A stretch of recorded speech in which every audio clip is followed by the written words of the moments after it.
next session, which is actually going to be a panel session. We're going to be welcoming all of our speakers back. So let me just do a quick introduction again so we can recall. I'll jump back to the slides where we're up to. And I'll just make sure that we have all of our wonderful speakers back online. So Jillian, Michael, Eleanor, Courtney, we have you all ready. I can see you all. We've got you spotlighted. So the way that we're going to run this, of course, throughout today, we've had lots of questions coming through in the chat, in the Q&A. The Swoop team in the background have been quickly collating the questions. We've been having a look at some of the questions that have been upvoted, that people have been liking. But I think we can also maybe kick off with a bit of an overarching theme to start this discussion. So for a bit of background, before the festival session that we're running right now, we had sent out like a pre-event survey to our registrants to really understand what's on everyone's mind when it comes to SharePoint intranets and what people wanted to get out of the day. And one of the questions that we asked our registrants was, what is the biggest barrier to making your intranet the best that it can be? And when we looked at the responses, one of the most common complaints, I'll call it, one of the most common complaints that came through was that people don't have enough people, they don't have enough budget, and they don't have enough time to do things properly. And I feel like from the nodding heads from our panelists, probably something you can relate to. So I'm thinking if we just maybe start with that barrier in itself, lack of time, lack of budget, lack of people to get things done. Maybe I'll throw to Jillian and Michael to start with. How have you managed this as a barrier in your experience at Services Australia? I'm not entirely sure about managing it as a barrier, but to endorse that it is a barrier. And also for us, because we hold the information of like private information of just about every Australian, our cybersecurity rules are very strict.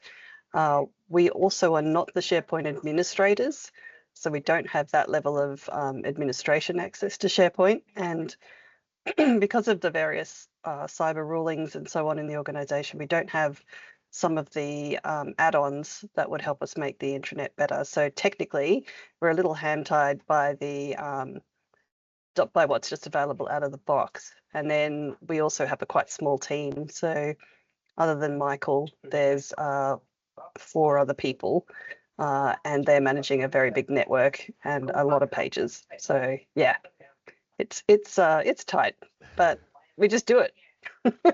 Yeah. But I think people are. Yeah, I think people are curious as well about the size of the teams, right? So Jillian, you've mentioned you've got, what is it, a team of 4? Total 6. So there's the director. Total of 6? Yeah, so Michael's boss, and then Michael, and then 3 others. Yeah, 4 others. And Eleanor, how does that look for NRMA? What is the team? Who makes up the team? Intranet team? Yeah, so we've got like a, you know, myself as a digital workplace manager is kind of the overarching owner as such of our platform.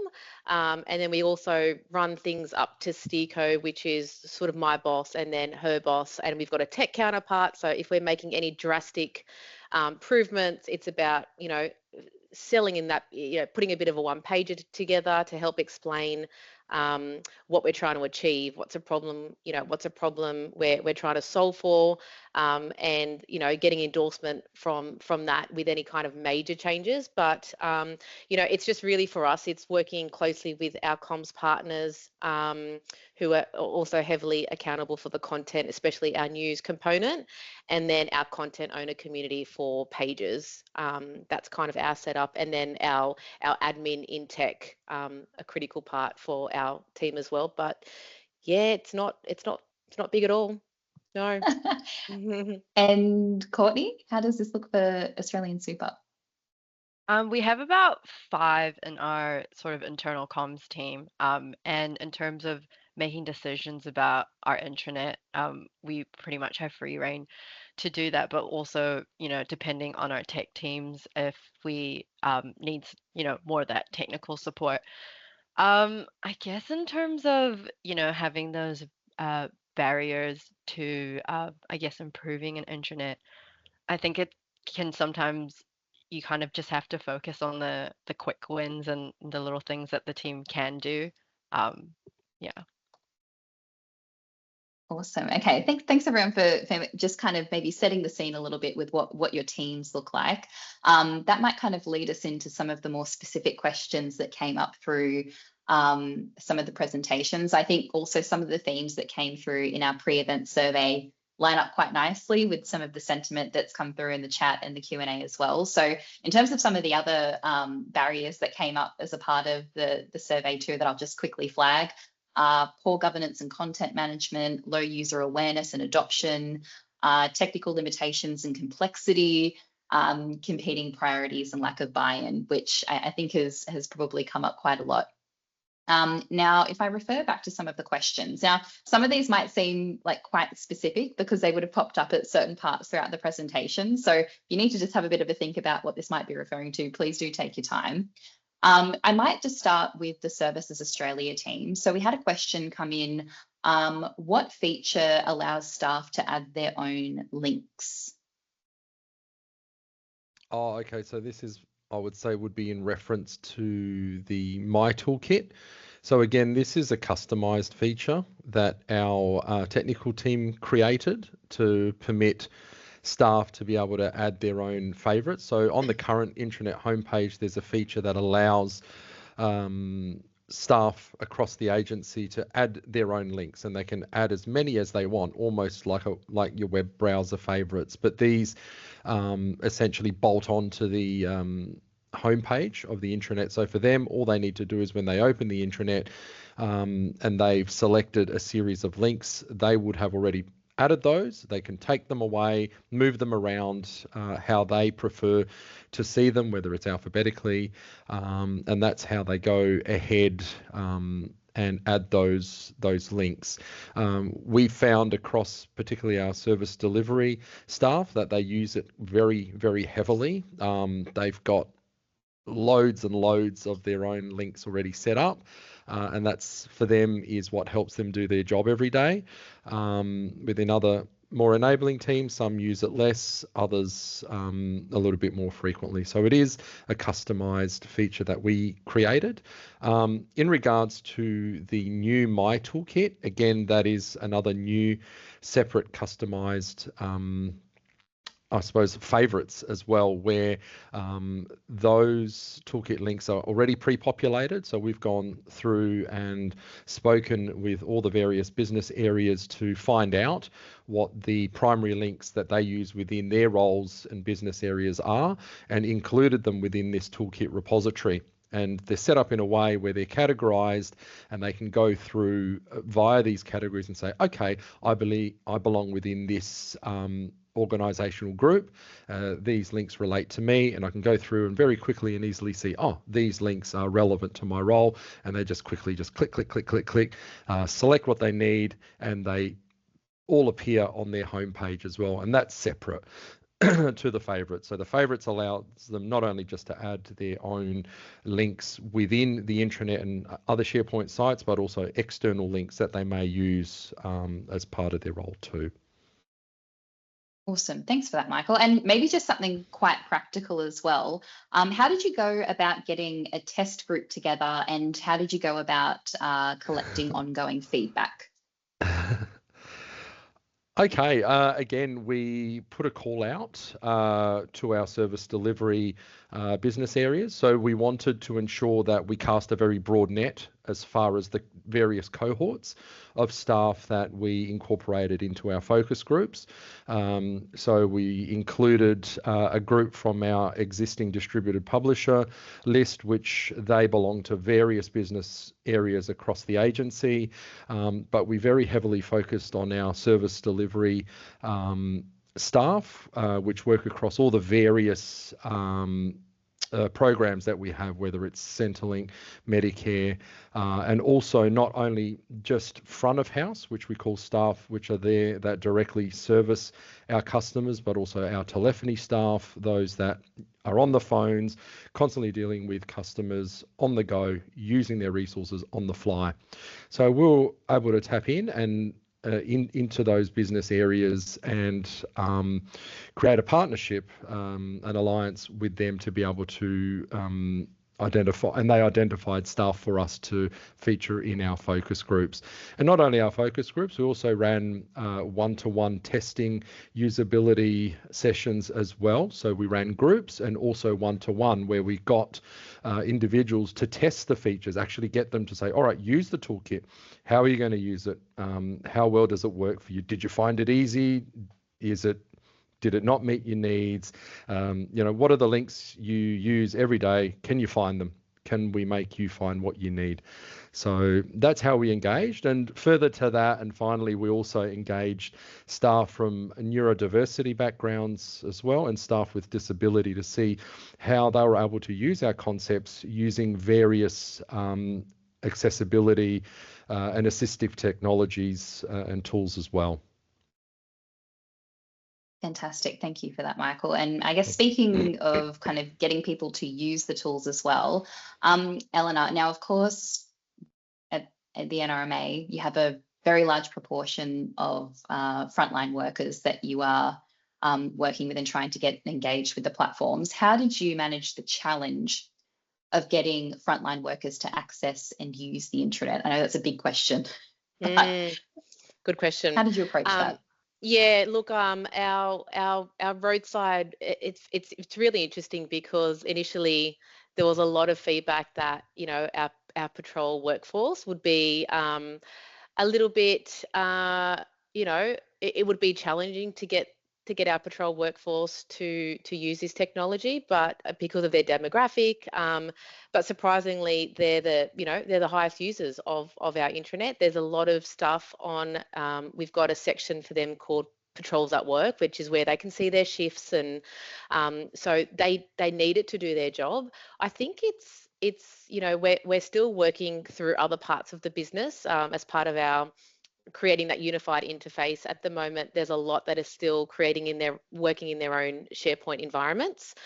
So we are working to bring them over into the one environment and have sort of child sites, and we've got the parent and the child. So there's a lot more work that needs to be done on that front. But I truly think it's awareness and just communicating and helping them understand how to access things. And we've done videos to help them understand, if you go to your with Viva Connections. I think Viva Connections has been a real game changer for us as well, being able to push notifications, if we do announcements on Viva, and if we publish new stories, having that Viva Connections has really helped, I think, because people can see the activity, they can pick and choose. Yes, I want to read that story. No, it's not relevant for me. But at least we've given them the opportunity.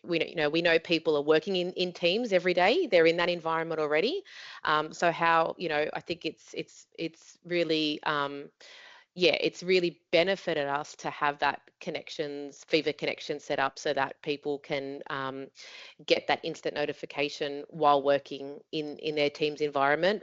In terms of frontline, I think we still have a lot of work to do. Like, we've created QR codes for videos from leadership, which has helped drive a little bit of adoption to the platforms, where people can just scan and they can watch a video from their leader, which we're getting really good feedback on that. But at the end of the day, they just want easy access, and we need to sort of meet them where they're at. So sorry, I heard a cat or something. Oh, maybe an extra friend on the call. No one here. So so frontline is, we're still trying to tackle that one, to be honest. And it's a big focus for us and our team at the moment. So I think just meeting them where they're at. And there was also a question about how you use Power Automate to help with content governance. Is that something you have had experience with as well? Yeah, so we've created workflows within Power Automate. So it's basically there's 3 notifications that we send content owners. We don't approve pages without a page owner. so they don't get approved. All the approvals are filtered through the comms team. So we have we share that approval process where we can quickly squeeze at the page, making sure it kind of meets the needs of our guardrails and our guidelines, and then we go and approve it. But Power Automate again has really helped with governance, because if you put, but once they're putting their expiration dates in, they then get their reminder notifications in the lead up to it, and then we've made it really easy so that all they need to do is basically archive, keep, or delete. So we've made that process really easy. We are going through a tighter governance process at the moment because we're leading up to a chatbot. So we actually had our Chief Technology Officer come to our community of practice as a guest speaker, and I think having that top-down narrative has been really important. He's kind of really helped explain why it's important to have trusted content, especially as we're moving to bots and agents and people wanting to find the information easier and quicker. So I think having that endorsement set from our Chief Technology Officer has also helped drive that message around governance. And it's really interesting, after he came along, all of a sudden I was getting lots of calls and how do I do this? And I want to make sure it's, it's a really important aspect to governance. Again, we can do so much bottom up, but you also need that, why is this important to our organization and what we do. Yeah, excellent. Thank you for that, Elena. Now, Courtney, I've got a few quick fire questions to start for you. So first and foremost, is there any chance you can share your migration guideline? Is that something that is shareable? It is, you know what, it is a PowerPoint document that, I'll be honest, I just formatted to A4 pages and we printed that out, but I'm happy to share that. I'm thinking if anyone's really interested in that, maybe Courtney, if we could direct people to connect with you on LinkedIn, would that be the best way maybe for people to get in touch?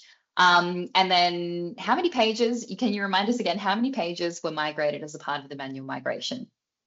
I think compared to many other organizations, I believe we have a relatively small intranet. So I think it was anywhere between, I want to say 220 to 240 pages. So during that migration day, we migrated about 68 pages.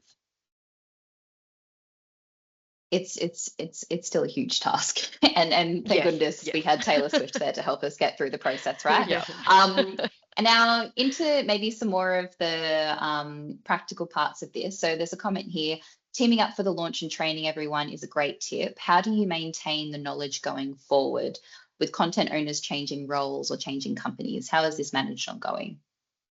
In terms of managing keeping everyone trained, knowledge. In terms of changing the content owners at the moment, if someone needs to reassign ownership, it'll usually be an email to our team, and then I can change that over. I feel like in our experience so far with our intranet just sort of coming up to a year, when people have had to change ownership, it's naturally gone to someone in the team who was previously already an editor, so they may already be familiar with SharePoint. But if we have any new sort of content owners and editors that we need to onboard, the first place I'll generally direct them to is that dedicated resources section that we have on the intranet.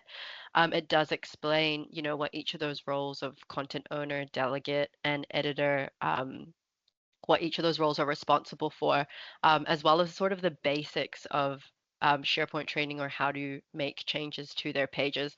But at the same time, our team is available if they ever need to reach out and just want to schedule, a quick 15 minutes to half hour call for me to, take them through the basics. I'm more than happy to do that. But it doesn't happen as often as I would have expected. So yes, happy to, sort of offer more hands-on support where needed. Yeah. Some of those barriers we spoke about at the start, right? Like having the time and resources to be able to continue to invest in those activities moving ahead. But on the topic of training as well, for the Services Australia team, do you train content publishers in the Australian government style manual? And is this a requirement? I suppose in regards to, Jill, I suppose in regards to directly publishing to the intranet itself, with our distributed authors. We take them through quite a comprehensive training process, which incorporates the Australian style manual, I suppose, as part of the requirement for them to have a knowledge and understanding of. Now, Jill, can correct me if I'm wrong. A lot of the content which is published directly to our intranet via business teams is also goes through key account managers and content design individuals, which would have the Australian style manual as a focal point. It's certainly in the training, and it's in the wish list. I'm not entirely sure that everybody sticks to it, but it's definitely there as a thing that we would like to see. And I was interested, I think it was either Courtney or Elena, was talking about the tidying up ready for AI, so that the Copilot could be run over it. And I think we're going to have to embed in our training the use of Copilot to tidy up and simplify some of the writing that people use, because it can get quite complex and wordy when they don't need to be. Yeah. That's a great point. And I know if anyone is really interested in diving into that topic of AI readiness, I will continue to spruik the latest Swoop report as well. We have a whole dedicated section looking at AI readiness. So some great fresh insights. I'm sure someone will pop the link in again to the chat to download that. And we also had some insights from experts in the field as well. Other intranet managers and intranet experts have contributed to share how this is working across a range of different organizations and experiences. Now, Elena, there's a question that people are really keen to ask you. Can you share how you embedded or fed your socials, for example, a direct link with those platforms or a feed via Viva? Sure. This was one I kind of thought would be a really easy thing to embed on our intranet. It turns out it took a good 6 to 8 months, which kind of blew my mind a bit. But we actually, we explored web parts and other parts to do that. We weren't successful finding anything within that suite. So we use a company called Flockler. And we did a bit of a free trial period with them to see if it's something that it would work in our environment. So they give you a period where you can just sort of test and learn and see if it works. It was actually really intuitive, really successful. There is like an annual fee for it. It's not much at all, but it basically enables you to connect all the different feeds, because we've got so many different parts of the business. We had to engage with the admin for our cruise business and the admin for the social part of our Six business and our parks business. So because we wanted to present, because our employees told us in the poll they didn't just want to see NRMA stuff, they wanted to see feeds from across our businesses. So then we had to work with all the social media admins for those accounts. They basically went into Flockler, connected their feed, and it's an automated process, but we do need to keep an eye on it, because there's some times where our LinkedIn would present the same information as our Instagram, or our Instagram will present the same content as our Facebook. So we keep an eye on it. You can very easily hide stuff from the feed if there's duplication of content. We don't want to present the same thing too many times. So there is a little bit of sort of manual moderation that's needed for it, but once you get the initial setup done, it's a pretty smooth process through Flockler. So yeah, that's what we've used. Awesome, thanks for that. And Courtney, there's a question as well about, so it was, how did you approach the improved search functionality? Ooh, this is probably something that Laura would have been more familiar with, if I'm being honest. I think we basically just kind of, we did work with an external consultancy, but also with our tech teams to have those search verticals set up. We basically, where previously we didn't have any way to filter down search, we kind of just wanted there to be an accessible way for colleagues to get down to exactly what they were after. And also because it searches, right across your sort of Microsoft 365 suite and what you have access to. There is the advantage of it being personalized, but then you can then filter it down from there. But I'll have to be honest, I'm not super close with the technical sort of background behind how we set that up. Okay, I think Thanks, I saw Laura popping up in the chat too. So, oh, wonderful. Thank you, Laura. Appreciate you jumping in with those insights. Now, I think we have maybe time for a few more quick questions before we start to wrap up. Just referring back to maybe the last question that we have. Oh, there was a few quick questions actually I think I missed for the Services Australia team. Looks to be a hub and spoke model. Is that correct? Yes. Fab. And are you targeting using role-based groups or conditional formatting? Role-based groups. Yeah, role. Yeah. Audience. It's Wonderful. basically what we can get out of our Entra ID system. Got it. And then I'll just make sure for NRMA, for Elena, have you integrated your dashboard cards with other systems? And if so, which ones? Yeah, so we've only, at the moment, we've got 3 out of 4 just going to a static page, which is our policies, our careers page, and our employee discounts, because we knew they were the top 3 pages. So they kind of just are a static link. The only one dynamic one we've got is our member count. So it's connected to our sort of